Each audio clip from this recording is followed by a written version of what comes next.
Milionário ficou irado quando viu seu filho sendo humilhado. Quando ele chegou perto, descobriu a verdade: um calor pesado paira sobre a cidadezinha conhecida por suas festas religiosas e peças de cerâmica feitas à mão. O chão de paralelepípedo da escola brilha sob o sol da tarde, enquanto um grupo de adolescentes cerca um garoto ajoelhado no pátio. Ele está quieto, com o olhar baixo, mas firme. Seu uniforme amarrotado e os cacos de uma peça de cerâmica espalhados ao redor denunciam o que aconteceu ali. Do outro lado do portão, um carro importado estaciona bruscamente. O homem que desce é conhecido por todos, empresário influente, dono da maior fábrica da região. Seu andar é firme, a expressão é dura, mas no fundo dos olhos, há algo que ninguém vê. Quando ele se aproxima e exige explicações, o filho apenas sussurra: "Não é o que você está pensando. Vai embora." O que esse pai ainda não sabe é que esse momento será o ponto de virada em tudo o que ele acreditava sobre si mesmo, sobre o filho e sobre o legado que construiu. Durante o próximo ano, segredos do passado virão à tona, tradições da cidade serão desafiadas e um vínculo quase perdido entre pai e filho será testado como nunca. Essa história começa agora, mas antes, curta este vídeo, comente de onde você está assistindo e se inscreva no canal para acompanhar cada novo episódio dessa trama emocionante. O calor do fim de tarde colava as roupas na pele como um pano úmido. A cidadezinha, com suas ruas de paralelepípedo e cheiro de barro queimado, seguia o ritmo lento e tradicional de sempre. No centro, entre a Praça da Matriz e o coreto onde os mais velhos jogavam conversa fora, erguia-se o prédio centenário da escola estadual. Ali, uma cena inesperada tomava forma. Do alto do morro, um carro preto com vidros escuros desceu em velocidade incomum. Estacionou bruscamente à frente da escola, levantando poeira e assustando uma senhora que vendia cocadas na porta. Do veículo saiu um homem de terno claro, relógio caro e expressão engessada. Ele era o empresário mais poderoso da região, conhecido tanto pelo seu sucesso quanto pela frieza com que conduzia os negócios. Todos o chamavam apenas de senhor. Seu olhar percorreu o pátio até parar numa cena que o fez travar os punhos. No centro do pátio, o filho, o mais novo de seus 3 herdeiros, estava ajoelhado.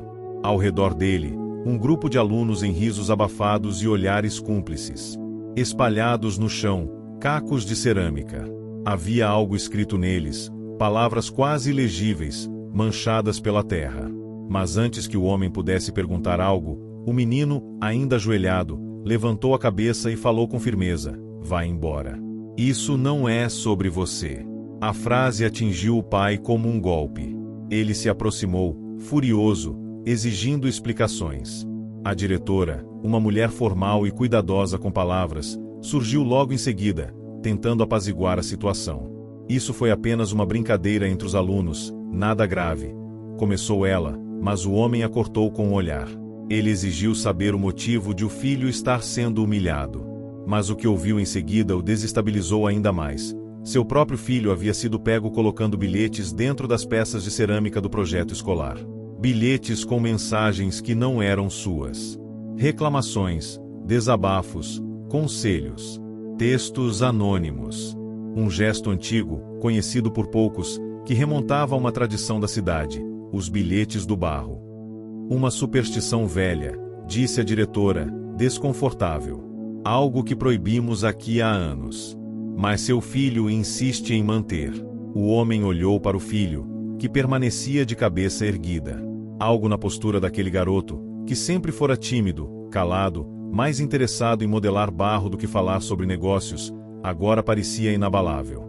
Naquela noite, o silêncio à mesa foi absoluto. O empresário tentava entender por que alguém como ele, que construiu um império, que levantou uma cidade em torno de sua fábrica, estava sendo desafiado por um menino de 15 anos. No dia seguinte, ele retornou à escola, desta vez sem avisar ninguém. Sentou-se no fundo da sala de artes, onde seu filho modelava uma peça com concentração extrema. Era uma oficina financiada por sua empresa, algo que ele mesmo havia criado anos atrás para alimentar os talentos locais e, ao mesmo tempo, garantir mão de obra especializada. Lá, conheceu a professora de artes. Ela era diferente. De fala calma, olhar firme e tato afiado. Tratava todos os alunos como iguais. Quando o pai tentou lhe perguntar discretamente sobre o comportamento do filho, ela não hesitou. "Seu filho ouve. Coisa rara hoje em dia. Ele não fala muito, mas escuta tudo. E o que escuta, sente. É por isso que escreve. Alguém precisava fazer isso de novo. Intrigado, o homem começou a frequentar a oficina discretamente. Passava a observar os colegas do filho, a professora, os murais repletos de peças.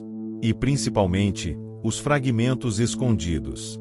Em cada escultura, em cada vaso rachado, havia palavras, sentimentos, pedidos. Queria que minha mãe me visse como sou. Sinto falta de quando o forno ficava no centro da praça. Estou com medo de ser eu. Bilhetes escritos em tinta, carvão ou mesmo arranhados com pregos. A tradição dos bilhetes não era apenas superstição, era a forma que muitos encontravam para dizer o que não podiam em voz alta. E era o filho dele quem havia trazido isso de volta. Certo dia, ao caminhar pelos fundos da escola, o pai encontrou o filho sozinho, limpando o barro das mãos. Resolveu falar: "Você sabe que isso me expõe." Disse, tenso: "Não estou fazendo isso contra você. Estou fazendo por mim." Respondeu o garoto. Naquela semana, o pai foi chamado para uma reunião de emergência com os conselheiros da fábrica. Alguém havia denunciado a existência dos bilhetes e sugerido que aquilo arranhava a imagem da empresa. O tom da reunião era direto: ou ele encerrava aquilo, ou perderia a confiança dos investidores. Diante da pressão, o empresário retornou à escola e comunicou que o projeto com cerâmica seria reformulado. Mas, ao fazer isso, percebeu o olhar do filho murchar como barro exposto ao vento. Na saída, a professora se aproximou. "Já que gosta tanto de controlar tudo, talvez queira saber que os bilhetes começaram com você." O homem a encarou, surpreso. "Sim.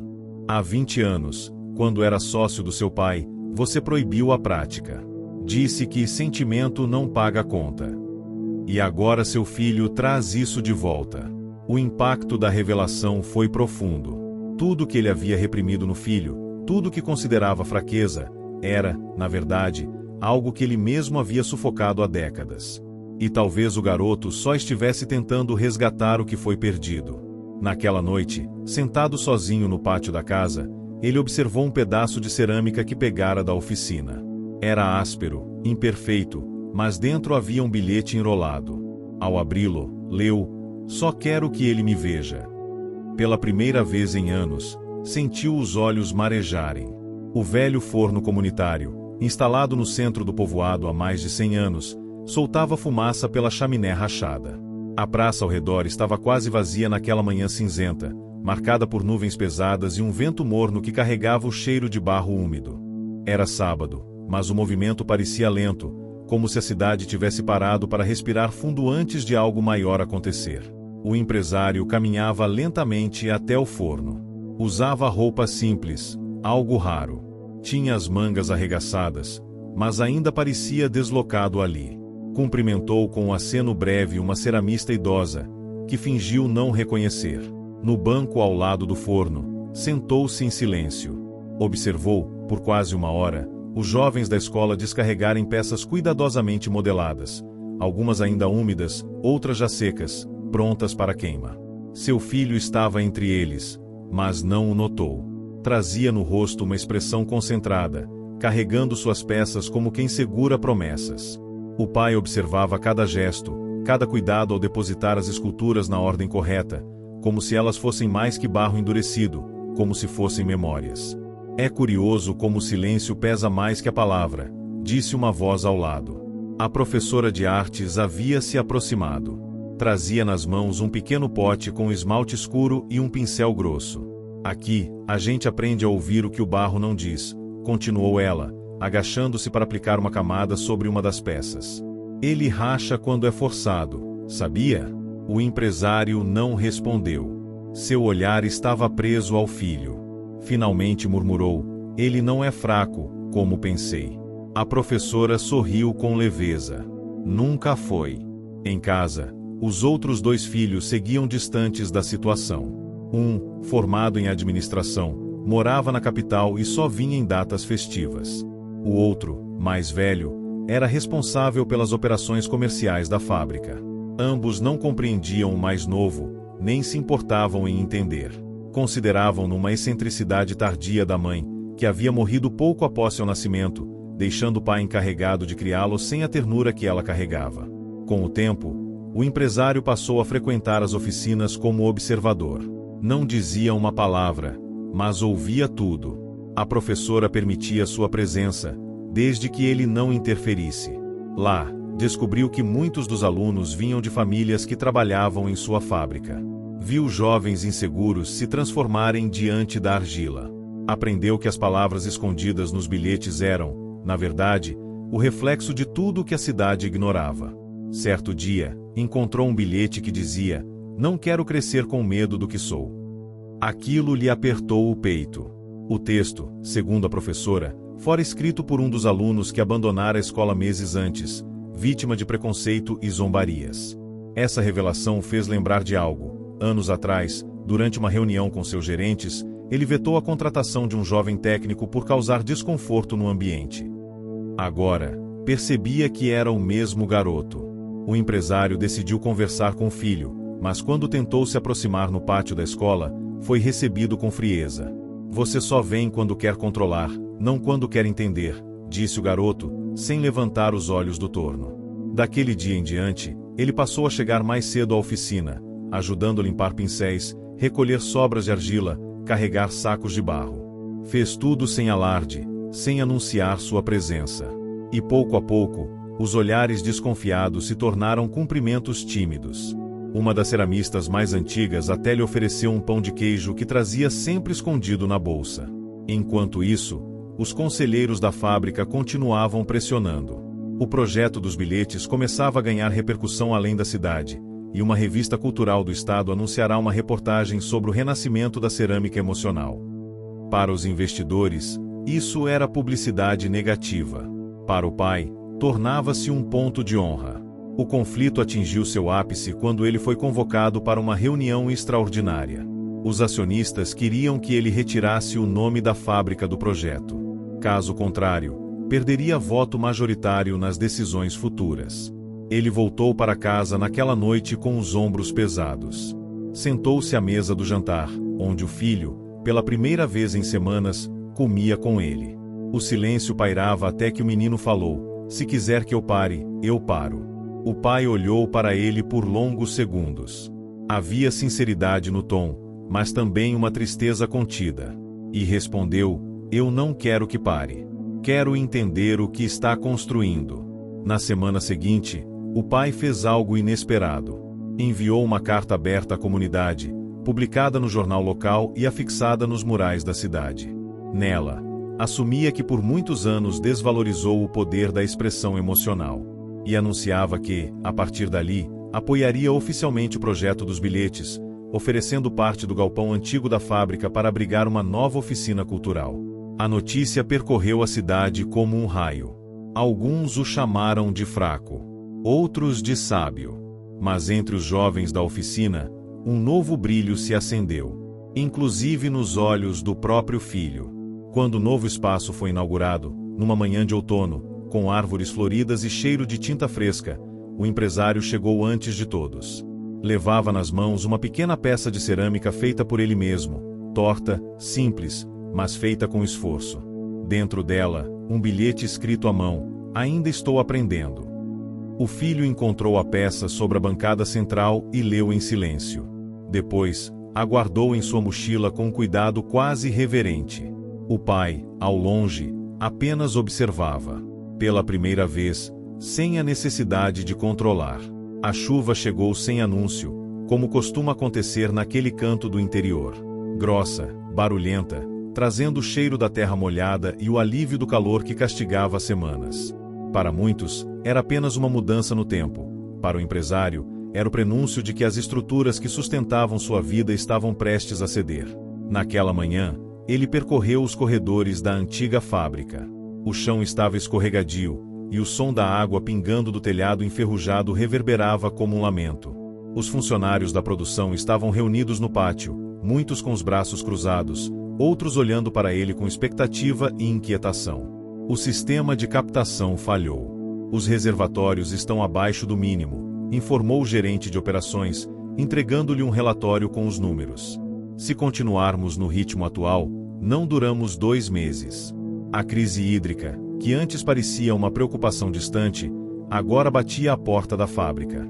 A produção dependia de água para cada etapa, da modelagem à queima, do resfriamento à limpeza das peças. Sem ela, não havia entrega. Sem entrega, não havia faturamento. E sem faturamento, os investidores, já impacientes com o envolvimento do empresário no projeto cultural, exigiriam respostas rápidas. A primeira providência foi cortar os turnos noturnos. Em seguida, suspender a produção de peças personalizadas, que demandavam mais tempo e recursos. Mas essas decisões causaram desconforto entre os ceramistas, especialmente os mais experientes, que viam nas peças personalizadas a verdadeira arte do ofício. Na oficina cultural, no entanto, o clima era outro.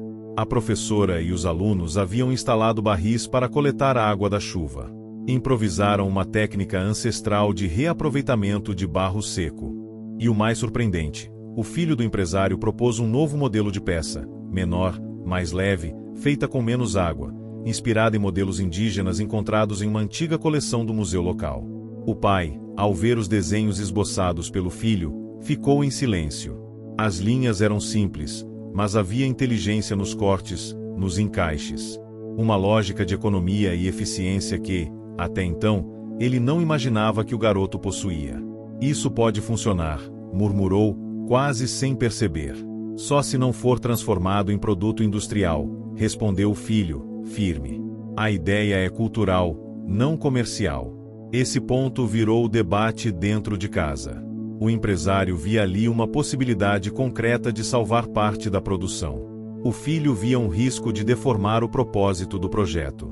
A tensão se agravou quando o conselho da fábrica descobriu os esboços e exigiu que fossem registrados como propriedade da empresa. O pai recusou. O projeto pertence aos jovens. Se a fábrica quiser inovar, que aprenda com eles, não os tome. Essa decisão custou caro. 2 investidores se retiraram. As cotas foram redistribuídas, e o pai perdeu sua posição majoritária. A queda foi dura, mas não completa. Ele ainda mantinha respeito e influência entre os funcionários. E, mais importante, mantinha algo que nunca havia tido antes: apoio popular. A cidade, antes silenciosa, começou a se manifestar. As senhoras do grupo de bordado da igreja começaram a frequentar a oficina. Um professor aposentado do colégio ofereceu aulas gratuitas de história da arte para os jovens ceramistas. E uma rádio local começou a transmitir trechos dos bilhetes encontrados dentro das peças. Um deles dizia: "Quando a água falta, é o coração que precisa transbordar." A frase virou lema. Foi pintada no muro ao lado da praça, em letras grandes, sobre um fundo feito de mosaicos quebrados, restos das peças rejeitadas da fábrica. O autor do bilhete nunca foi identificado, mas todos pareciam saber quem o havia inspirado. Com o tempo, o empresário voltou à escola, desta vez, para ouvir. Participou de rodas de conversa com os alunos, ouviu críticas, pedidos, desabafos. Começou a compreender que a fábrica que construiu tinha estrutura, mas não alma. E que seu filho, silenciosamente, estava devolvendo isso à cidade. O segundo obstáculo veio de onde menos se esperava, do irmão mais velho do garoto, o filho que gerenciava a parte comercial da empresa. Incomodado com o romantismo do pai e temendo uma perda total do controle empresarial, ele o confrontou em uma reunião acalorada. "Você vai jogar tudo fora por meia dúzia de frases escondidas em barro?" O pai respondeu com calma, mas firmeza: "Não são frases. São vozes que você não escutou porque sempre falou mais alto." O racha familiar tornou-se público. Pela primeira vez, o nome da família saiu das páginas de economia e foi parar na seção de cultura dos jornais estaduais. Mesmo assim, o empresário não recuou. Propôs um novo modelo de sociedade. Parte da antiga fábrica seria convertida em centro de inovação artesanal. Um espaço aberto, onde tradição e criatividade pudessem coexistir. A transição foi lenta, custosa. Enfrentou burocracia, resistência, desconfiança. Mas a cidade acompanhava cada passo, envolvida como nunca. No fim daquele trimestre, O projeto dos bilhetes foi convidado para uma exposição em uma capital vizinha. O pai e o filho viajaram juntos. Durante o trajeto, pela primeira vez em muito tempo, conversaram sem pressa. O garoto, olhando pela janela do ônibus, perguntou: "Por que mudou?" O pai hesitou, então respondeu: "Porque vi você ser mais homem do que eu fui durante toda a minha vida." Na exposição, o destaque não foi a técnica, nem o acabamento das peças. Foi a emoção que cada objeto carregava. Gente chorou, aplaudiu de pé, pediu para escrever seus próprios bilhetes. Ao voltarem, trouxeram mais do que reconhecimento, trouxeram esperança. A chuva parou, o reservatório da cidade começou a se recuperar, e a produção, agora integrada ao novo modelo sustentável, retornou, mais modesta, porém mais significativa. No quintal de casa, o pai instalou um torno. Fez sua primeira peça com orientação do filho. Ela rachou ao secar. Riram juntos. Ele ainda guardava o primeiro bilhete que encontrou, dobrado no bolso do paletó. "Só quero que ele me veja." Agora, sentia que finalmente enxergava. O céu de fim de tarde exibia tons dourados que pareciam derreter sobre os telhados de telha curva. A cidade, já acostumada com a calmaria interrompida por badaladas da igreja e sons de rodas de carrinho de mão, agora falava sobre outras coisas. Sobre mudanças. Sobre um menino calado que fazia barro falar. Sobre um pai poderoso que, enfim, havia escutado. No centro cultural recém-inaugurado, as paredes ainda cheiravam a tinta fresca. Mas não era um espaço luxuoso. Era rústico, com tijolos aparentes, prateleiras improvisadas com madeira reaproveitada, e um chão de cimento polido manchado pelas primeiras gotas de tinta e argila. No meio do salão, a mesa comunitária era o coração do lugar. Ali, os bilhetes eram lidos, dobrados, escondidos em novas peças ou expostos como poemas esquecidos. O empresário passou a frequentar o espaço diariamente. Não como dono, como aprendiz. Limpava pincéis, moldava peças com orientação dos jovens, até passou a ouvir risadas em sua presença, algo raro. Ainda não era um homem leve, mas as pedras em seu peito já não eram tão pesadas. Certa manhã, enquanto organizava moldes no depósito, ouviu a voz do filho chamando, com um papel nas mãos. "Isso é seu?" O bilhete, amarelado, estava escrito com caligrafia firme. Nele, lia-se: "Nunca vou saber ser pai como deveria." O empresário parou. Olhou fixamente para o papel. Demorou para responder: "Escrevi no dia em que você completou 12 anos. Nunca entreguei." O garoto assentiu, sem responder. Mas em seu rosto havia compreensão, talvez não perdão ainda, mas algo mais raro: reconhecimento.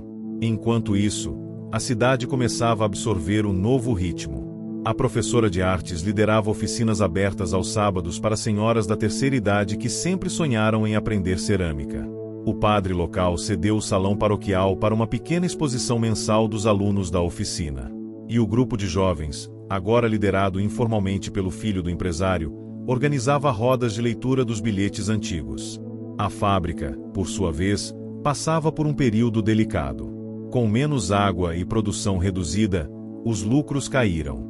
O filho mais velho pressionava para reverter as decisões do pai, acusando-o de entregar o legado da família à utopia da sensibilidade.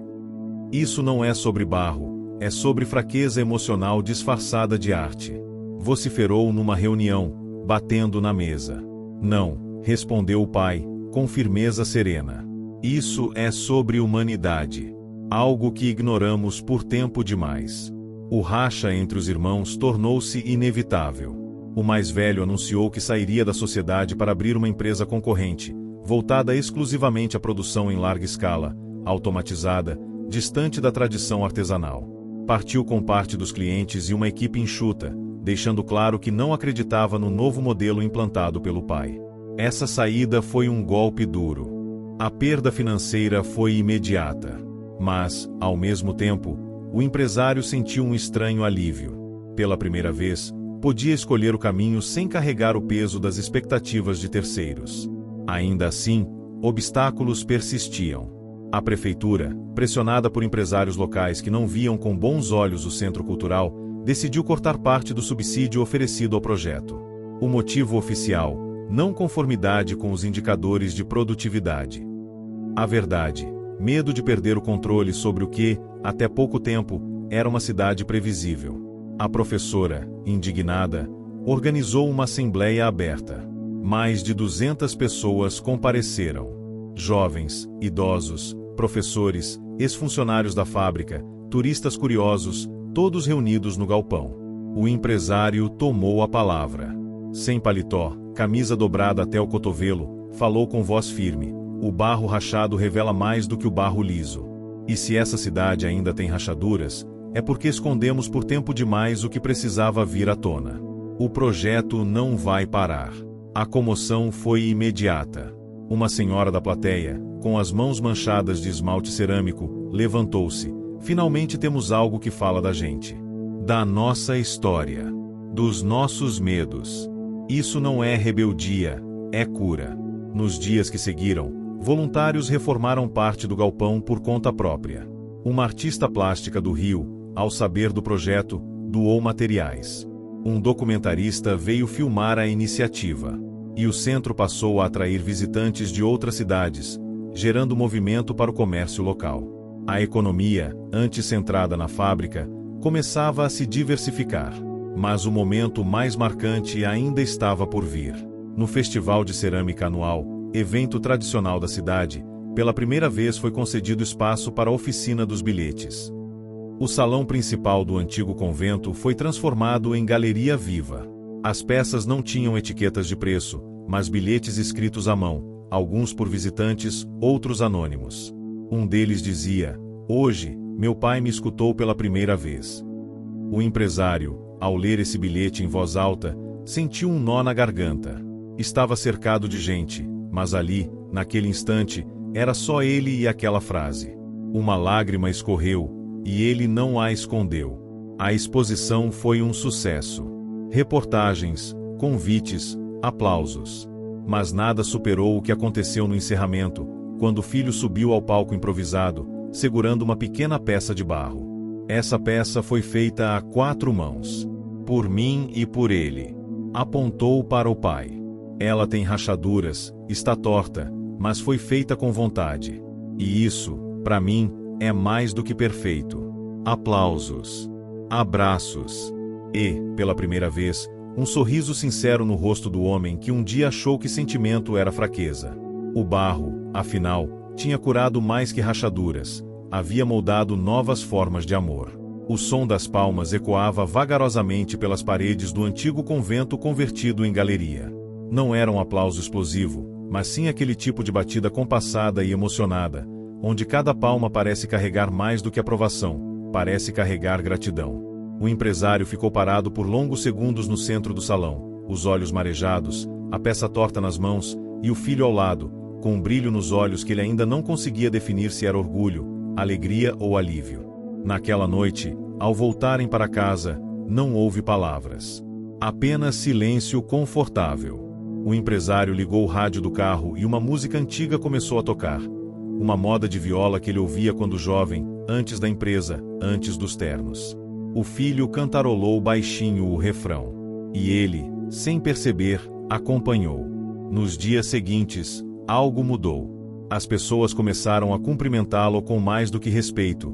Havia simpatia. O padeiro lhe ofereceu pão fresco pela manhã. Uma senhora deixou um vaso com flores de cerâmica na porta de sua casa, acompanhado de um bilhete: "Obrigada por enxergar." Até a professora, antes tão firme e crítica, agora lhe sorria com genuína cordialidade. Mas o caminho da transformação raramente é linear. O projeto começou a crescer mais rápido do que o esperado. As oficinas não comportavam mais tantos participantes. Jovens de cidades vizinhas vinham buscar orientação. Um grupo de mulheres pediu aulas noturnas. Outro grupo queria criar uma cooperativa de peças decorativas com bilhetes embutidos. O empresário percebeu que, sem estrutura, o projeto perderia o controle. A proposta de criar uma fundação começou a tomar forma. Seria um braço independente da antiga fábrica, com orçamento próprio, conselho misto e foco na cultura popular local. Essa proposta dividiu opiniões. Alguns apoiavam entusiasmados. Outros, especialmente os empresários mais tradicionais da cidade, enxergavam o movimento como ameaça ao modo de vida antigo, onde cultura era apenas adorno e não motor de transformação. Uma reunião com o prefeito selou o desafio. A cidade precisa de produção, não poesia, disse o prefeito, apoiando-se na mesa com força. A cidade precisa das duas coisas. Uma não exclui a outra, respondeu o empresário. Essa divergência culminou em um novo obstáculo. A prefeitura suspendeu a sessão do galpão onde funcionava parte do centro cultural. A alegação? A necessidade de reavaliação do uso do espaço público. Sem sede, o projeto ficou temporariamente sem espaço físico. A equipe da oficina ficou desorientada. A professora manteve os encontros em sua própria casa, mas era inviável para o volume de interessados. O filho do empresário sugeriu algo audacioso: e se usássemos o refeitório antigo da fábrica? A sugestão foi recebida com espanto. Aquele espaço estava desativado havia anos, e muitos funcionários ainda lembravam do refeitório como símbolo do tempo em que a empresa era impessoal, fria, rígida. Justamente por isso, disse o empresário, é hora de ressignificar. Em poucos dias, voluntários ajudaram a limpar, pintar e adaptar o local. Tapumes foram retirados, janelas foram abertas, e onde antes havia bandejas de metal e silêncio constrangido, agora havia cor, música e conversa. No centro do salão, ergueram uma nova mesa comunitária, desta vez esculpida em madeira de demolição e cerâmica quebrada. Cada canto contava uma história. Mas não demorou para que a resistência reaparecesse. O filho mais velho retornou à cidade. Ao saber da reabertura do projeto no antigo refeitório, entrou com uma ação legal, alegando o uso indevido de patrimônio privado. A estrutura ainda era da empresa, e ele, mesmo fora da gestão, mantinha porcentagem societária suficiente para interferir. O empresário foi chamado ao tribunal local. O juiz, um homem de meia-idade e semblante cansado, o reconheceu de imediato. A cidade mudou. E muito disso foi por causa de você, disse, antes de iniciar a audiência. Mas lei é lei. No fim da sessão, houve um acordo. A utilização do refeitório seria permitida por 6 meses, desde que se criasse um plano formal de transição e que nenhuma atividade lucrativa fosse realizada ali durante esse período. O filho mais velho saiu derrotado, mas com olhos de quem não esqueceria. O empresário, por sua vez, voltou à oficina com uma mistura de alívio e urgência. Sabia que o tempo corria. Nos meses seguintes, o centro floresceu como nunca. Me diz aí, quero saber, de onde você está assistindo? Comente aqui, deixe seu like e inscreva-se no canal. Ao final direi uma palavrinha, fica ligado. Agora sim, vamos para a história. Alunos criaram uma linha de peças temáticas baseadas em histórias reais da cidade, memórias contadas pelos mais velhos, contos populares e até lendas de fantasmas do convento. Cada peça continha um bilhete correspondente, como uma cápsula de memória. Durante uma exposição especial, o empresário apresentou sua própria linha, peças inspiradas em aprendizados recentes. Uma delas causou comoção. Era uma peça pequena, simples, com textura ondulada como ondas de água parada. Dentro, o bilhete, meu silêncio também dizia coisas. Ao ler, o filho olhou para ele com os olhos úmidos. Não disse nada. Apenas segurou a peça e a levou para o centro da sala, colocando-a em destaque. Com o tempo, a presença do empresário se tornava cada vez mais natural naquele ambiente. Os jovens deixaram de chamá-lo de senhor. Passaram a chamá-lo pelo primeiro nome. E ele gostava disso. Era como despir-se da armadura sem medo de mostrar a pele marcada. Na cidade, o impacto era visível. Mais jovens permaneciam para estudar, empreender ou criar. O turismo cultural começava a dar frutos. E os bilhetes já não eram apenas textos escondidos. Viraram falas em peças de teatro, trechos de música, inspirações para novas criações. O barro, enfim, havia se tornado voz. E o homem que antes gritava para calar silêncios, agora ouvia até os sussurros. O vento do início de primavera carregava o cheiro de mato cortado e café fresco vindo da feira. A cidade parecia ter acordado sorrindo. Bandeirolas feitas de tecido reciclado tremulavam sobre as ruas, penduradas por moradores que, semanas antes, Mal sabiam o que era uma instalação comunitária. Agora, preparavam-se para a inauguração do novo espaço definitivo do Centro Cultural. O antigo armazém, abandonado por quase 20 anos, foi restaurado com a ajuda da comunidade, de doações anônimas e de um financiamento coletivo promovido por artistas de várias partes do estado. O local ganhará nome Casa dos Ecos. Era uma homenagem aos bilhetes, a arte que reverberava histórias caladas por gerações. O nome foi sugerido por uma senhora do grupo de bordado, que dizia que as palavras guardadas ecoam dentro da gente até serem soltas. O empresário chegava cedo, sempre antes das 7. Vestia-se com calça simples, camisa de linho e botas gastas.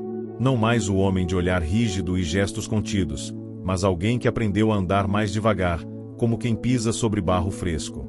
Seu filho, agora com responsabilidades formais na gestão do espaço, assumirá o papel de articulador entre os jovens artistas, os parceiros culturais e as iniciativas sociais ligadas ao projeto.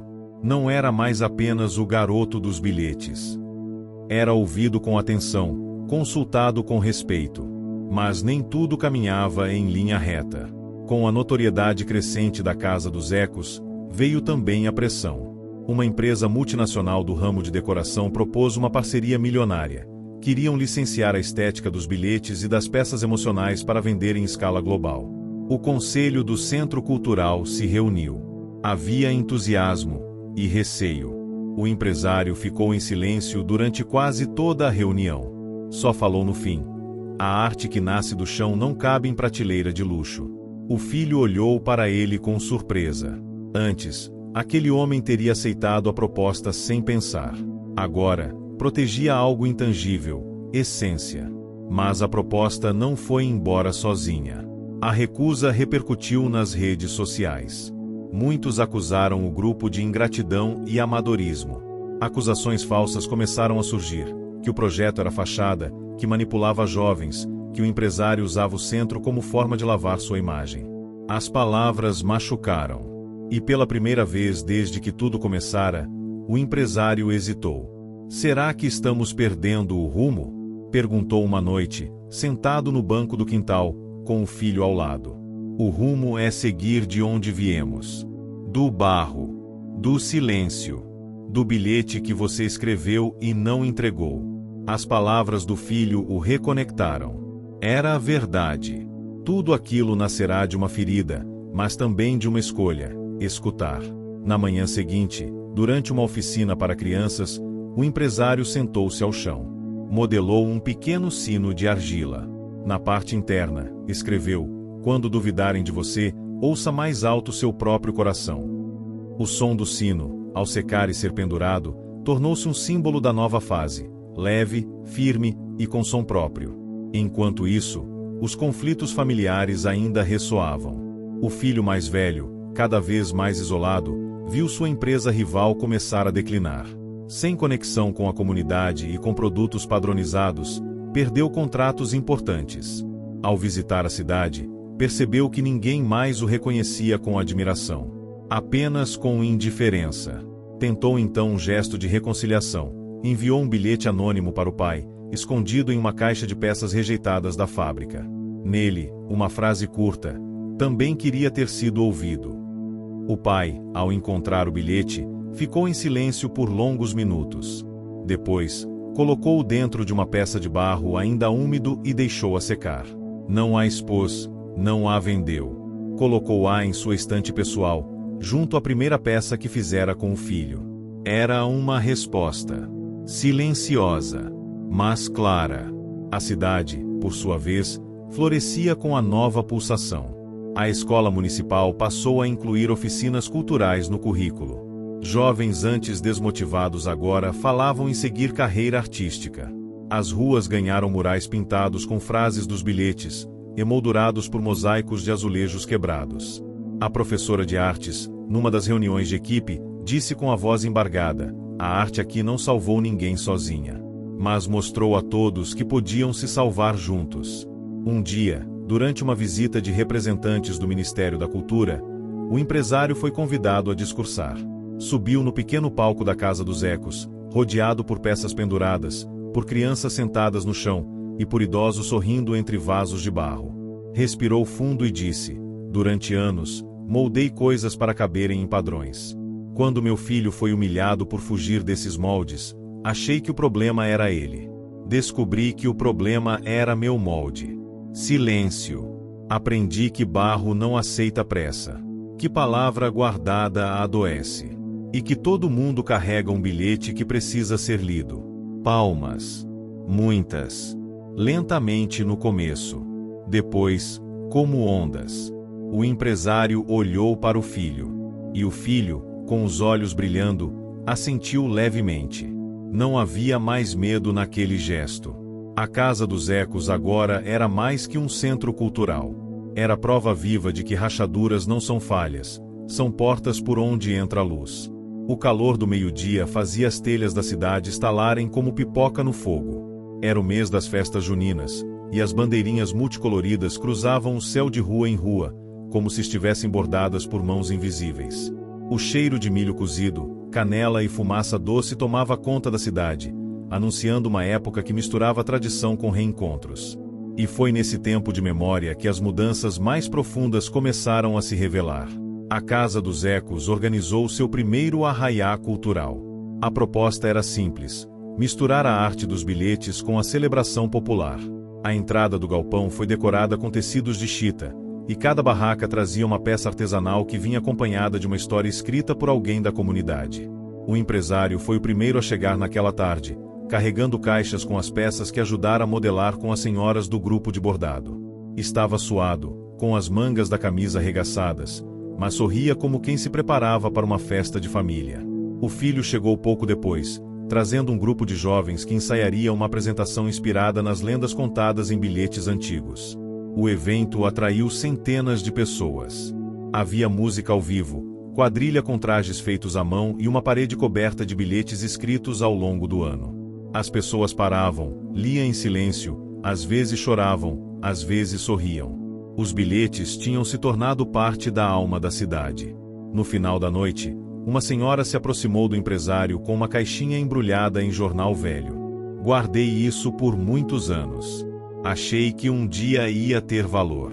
Acho que esse dia chegou. Dentro da caixa, havia moldes antigos da primeira ceramista reconhecida da cidade, falecida há mais de 50 anos.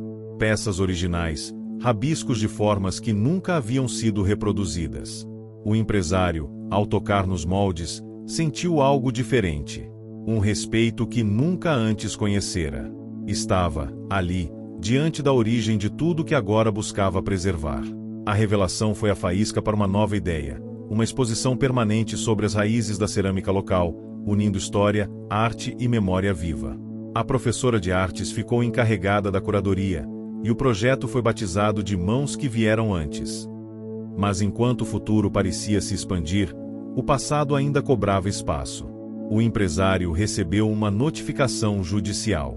O filho mais velho exigia sua parte da sociedade, incluindo o patrimônio onde agora funcionava a Casa dos Ecos. A tensão reacendeu. Ele quer destruir tudo que construímos, disse o filho mais novo, com raiva nos olhos. Não. Ele quer ser ouvido. Como você queria, respondeu o pai, com uma serenidade difícil de manter. Tomou então uma decisão arriscada. Procurou o filho mais velho pessoalmente. O reencontro foi duro. Frio no começo, mas sincero. Conversaram por horas, sem gritos, apenas silêncios pesados e pausas longas. O empresário assumiu erros antigos, decisões tomadas sem escuta, exigências sem explicação, gestos que afastaram em vez de unir. Falou do que aprendeu, não para se redimir, mas para abrir espaço. No final, estendeu um convite: venha conhecer o que fizemos. Só isso. Sem compromisso. Demorou, mas o filho mais velho apareceu na Casa dos Ecos dias depois. Chegou com um olhar distante, quase desdenhoso, mas curioso. Assistiu a uma oficina, leu alguns bilhetes, viu as peças novas sendo moldadas. Em um canto da parede, reconheceu uma frase: também queria ter sido ouvido. Seu próprio bilhete. Ali, exposto, lido, honrado. Não disse nada naquele dia, mas voltou na semana seguinte. E na outra. Com o tempo, Aproximou-se da parte administrativa, ajudando a estruturar as finanças do centro. Era sua forma de fazer parte. Sem barro nas mãos, mas com planilhas abertas, mostrou que também podia contribuir com aquilo que sabia. Não havia abraço, mas havia convivência. E isso, por ora, bastava. Enquanto isso, a exposição Mãos que Vieram Antes foi inaugurada com emoção. A cidade inteira compareceu. Pessoas simples, artistas renomados, autoridades políticas. Cada visitante recebia um pedaço de argila ao entrar e era convidado a moldar algo pequeno, deixando um bilhete escondido dentro. Ao fim do evento, as peças foram reunidas em uma instalação chamada O que Deixamos para os Outros. O empresário, ao ver a obra pronta, sentiu um nó na garganta. Olhou para o filho, depois para o outro. Ambos estavam ali, não lado a lado, mas no mesmo espaço. Você imaginava isso? Perguntou a professora de artes. Nunca. E ainda assim, é tudo o que eu sempre procurei, ele respondeu. A cidade, que um dia o via como um homem distante, agora o chamava de seu fulano do barro. Um apelido simples, carinhoso, que ele carregava com orgulho. As mudanças climáticas trouxeram mais chuvas. Os reservatórios se restabeleceram, e a fábrica, ainda em operação, passou a funcionar com menor ritmo, mas com mais consciência. Parte da produção foi integrada ao projeto cultural, e peças feitas pelos jovens da oficina começaram a compor coleções especiais da marca. Não era um império, mas era verdadeiro. Um novo bilhete apareceu um dia, escondido dentro de uma xícara feita por uma adolescente da oficina. Dizia: meu avô fazia barro. Meu pai vendia. Eu escrevo. E todos nós estamos no mesmo pedaço de chão. Essa frase foi gravada na entrada da casa dos ecos. O empresário, ao ler, sorriu. Pela primeira vez em anos, seu sorriso não era uma resposta. Era a origem. O barro, enfim, tornará-se ponte. Era outono novamente. Um ano se aproximava desde o dia em que o empresário entrará naquele pátio escolar e presenciar o próprio filho sendo ridicularizado. O vento trazia agora outro aroma, folhas secas, terra úmida, um leve cheiro de tinta recém-aberta. Mas acima de tudo, havia o perfume discreto da reconciliação, que não vinha de flores, e sim de gestos pequenos e demorados, como a secagem de uma peça de barro feita à mão. Naquela manhã, a Casa dos Ecos estava especialmente movimentada. Era dia de avaliação da Secretaria Estadual de Cultura, que considerava transformar o espaço em ponto de referência estadual em arte e preservação cultural. Para os moradores, a avaliação era formalidade, eles já sabiam o valor do lugar. Mas para o empresário, era prova viva de que o esforço valerá a pena. Ele chegou cedo. Carregava nos braços uma peça envolta em pano de algodão cru. Não havia mostrado a ninguém. Fora moldada em segredo, nas noites em que a oficina já dormia, sob luz amarela e música instrumental. Era uma escultura delicada, um homem de joelhos, de mãos estendidas para o chão. Dentro da escultura, um bilhete escrito à mão: aprendi a amar quando deixei de tentar ser perfeito. Era o símbolo do caminho percorrido. Ao chegar, encontrou o espaço já decorado com elementos da cultura local, chapéus de palha pendurados no teto, mosaicos feitos com telhas quebradas e uma mesa coletiva onde idosos bordavam versos escritos por crianças. A cidade não havia apenas acolhido o projeto, ela havia se transformado com ele. O filho mais novo coordenava os preparativos com firmeza e paciência. Parecia à vontade com as responsabilidades. Recebia os visitantes, orientava os voluntários e, de tempos em tempos, trocava olhares rápidos e cúmplices com o pai. Havia orgulho ali, mas também uma paz construída com cuidado. A professora de artes se aproximou do empresário com um caderno em mãos. "Sabe o que é isso?" perguntou com um sorriso sutil. Era um livro de bilhetes. Os mais marcantes, copiados à mão por participantes da oficina ao longo dos meses. Cada página vinha acompanhada de uma ilustração feita por algum artista da cidade. Ela o entregou com uma dedicatória, para quem descobriu que ensinar pode ser mais sobre escutar do que sobre falar. O empresário ficou em silêncio. Passou os dedos sobre as páginas.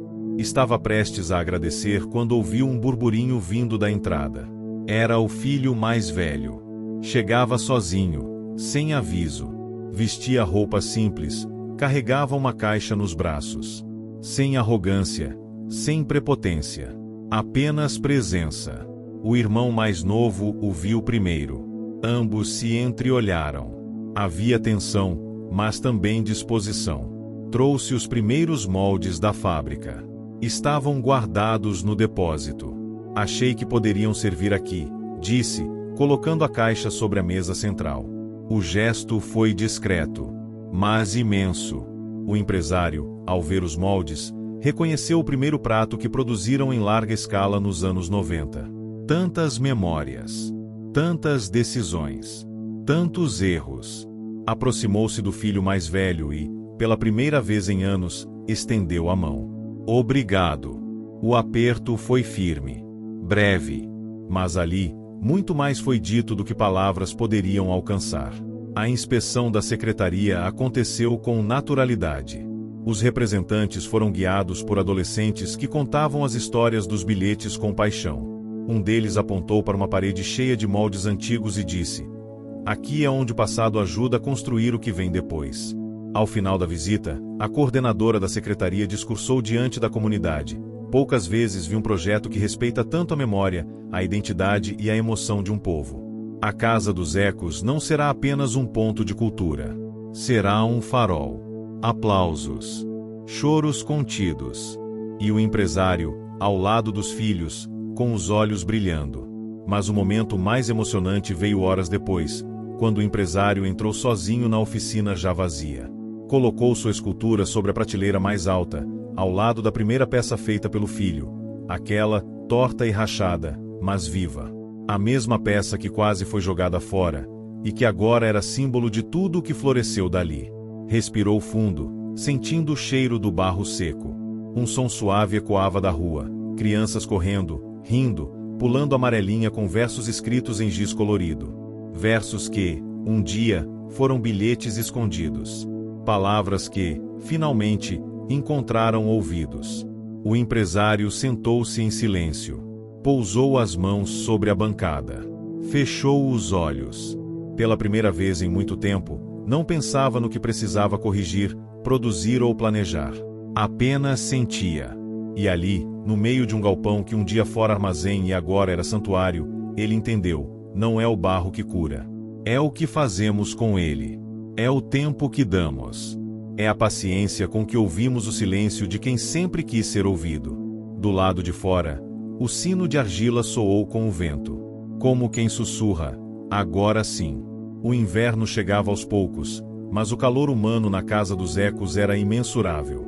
A cidade parecia mais unida, mais conectada e, talvez mais importante, mais disposta a olhar para o passado sem culpa e para o futuro sem medo. Mas enquanto o povo celebrava a renovação, o empresário sabia que um novo desafio se aproximava. Ele observou, na manhã fria de sábado, os preparativos para a exposição anual de arte local. A cidade estava vibrante, as ruas iluminadas com fitas coloridas e as vitrines das lojas exibindo peças feitas à mão, criando um cenário de festa, mas ele sentia um peso nas costas. Um peso difícil de ignorar. O filho mais velho, que agora se envolvia de forma cada vez mais ativa nas decisões administrativas do projeto, parecia diferente. Às vezes, havia uma tensão silenciosa entre eles, uma percepção de que, apesar de todas as reconciliações, algo ainda faltava. Algo não dito. Algo que, talvez, estivesse surgindo, silenciosamente, à medida que a cidade se expandia, e com ela, as expectativas. Em uma tarde gelada de terça-feira, o empresário foi abordado por um consultor financeiro da região, que sugeriu um investimento para a expansão da Casa dos Ecos. O consultor falava com entusiasmo sobre o futuro: mais estrutura, mais financiamentos, mais visibilidade. Havia planos para abrir novas filiais em cidades vizinhas, fazer parcerias com empresas multinacionais, transformar a arte comunitária em uma marca reconhecida internacionalmente. As palavras do consultor eram sedutoras, mas também traziam um gosto amargo. O empresário sabia que, para que aquilo se tornasse realidade, precisaria abrir mão de algo. Ele teria que transformar o centro cultural em um produto, mais um bem de consumo no mercado global. Isso contradizia tudo o que ele acreditava. Enquanto ele ponderava, o filho mais novo apareceu. Viu o consultor com um sorriso formal. Sabia que aquele era um momento decisivo. Eles trocaram olhares rápidos. O filho mais novo sabia o que estava em jogo. Sabia que o pai estava balançando entre a preservação daquilo que havia criado e o desejo de crescimento rápido, de um futuro promissor e cheio de conquistas. Pai, você tem que pensar no legado, no que é mais importante. O que você quer ser lembrado? O filho perguntou, a voz serena, mas carregada de uma urgência silenciosa. O empresário, com um suspiro profundo, olhou para o horizonte. O centro cultural, aquela pequena utopia que ele havia ajudado a criar, já estava se expandindo por si só. O número de visitantes aumentava. As oficinas se tornaram ponto de encontro de artistas locais. A cidade agora estava sendo reconhecida em diversas partes do país por sua coragem de reconstruir o que foi perdido. Mas algo ainda estava incompleto. Enquanto a reunião com o consultor seguia, o empresário se viu dividido. As palavras de seu filho ressoavam em sua mente, assim como a sensação de estar prestes a vender o que mais amava por um futuro que parecia brilhar mais do que o presente. No entanto, ele sabia que o brilho que desejava não era o da fama ou da riqueza. Era o brilho da autenticidade, da alma genuína que a Casa dos Ecos transmitia. Naquela noite, enquanto todos descansavam, ele caminhou até o centro cultural. As luzes estavam apagadas, mas ele podia sentir as paredes vibrando com as memórias, com as vozes que ali haviam ecoado. Sentou-se sozinho em uma cadeira, de frente para a parede onde estavam os bilhetes, cada um deles contando uma história de superação, de dor e de cura. Um bilhete, que ele não lembrava de ter visto antes, chamou sua atenção. Estava preso na parede de forma improvisada, mas de algum modo, se destacava. Ele se aproximou e leu, eu me perdi por um tempo, mas agora sei onde estou. Estou aqui, na terra que me molda, no barro que me faz inteiro. Era simples, mas tocava-lhe de uma forma profunda. Ele sabia que aquele bilhete havia sido escrito por alguém que, como ele, passava por um momento de transformação. Era um lembrete de que o que ele mais temia, perder o que criará, não deveria ser o centro de sua vida. Na manhã seguinte, o empresário fez sua escolha. Ele procurou o filho mais velho e explicou sua decisão. Não seria fácil. Havia riscos, dificuldades, mas ele preferia enfrentar as dificuldades de forma honesta a perder o que mais importava para ele. Decidiu que a Casa dos Ecos deveria crescer, mas sem perder sua essência. Ele recusou a proposta do consultor, explicando que preferia caminhar com passos mais lentos, mas que preservassem o propósito original. O filho mais velho, que inicialmente demonstrou frustração, eventualmente aceitou. Ele sabia que, de alguma forma, havia algo de nobre na decisão do pai. O caminho mais difícil, o mais demorado, era aquele que ele também desejava seguir.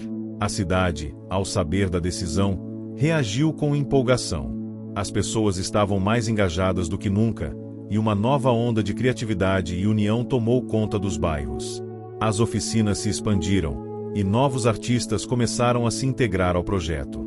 Jovens, idosos, crianças, todos se sentiam parte do mesmo processo criativo. Eles agora não eram apenas participantes de um centro cultural, eram agentes ativos em sua construção e crescimento. O inverno deu lugar à primavera. As flores começaram a desabrochar nas árvores da cidade, e com elas, novas esperanças. O empresário, com o filho mais novo ao seu lado, olhou para o futuro com confiança renovada. Não porque o futuro era garantido, mas porque, pela primeira vez em muito tempo, ele sentia que o que estava construindo estava sendo feito de forma verdadeira. Com o apoio de sua comunidade e de sua família, ele soubera que, mesmo em um mundo em constante mudança, a essência do que é genuíno nunca pode ser perdida. A Casa dos Ecos continuaria a crescer, mas suas raízes estariam sempre firmemente fincadas na terra. O sol da manhã se erguia timidamente por trás das montanhas, refletindo uma luz suave sobre a cidade que começava a se despertar. A primavera finalmente havia chegado em sua plenitude, cobrindo as ruas com flores coloridas e o aroma doce da terra renovada.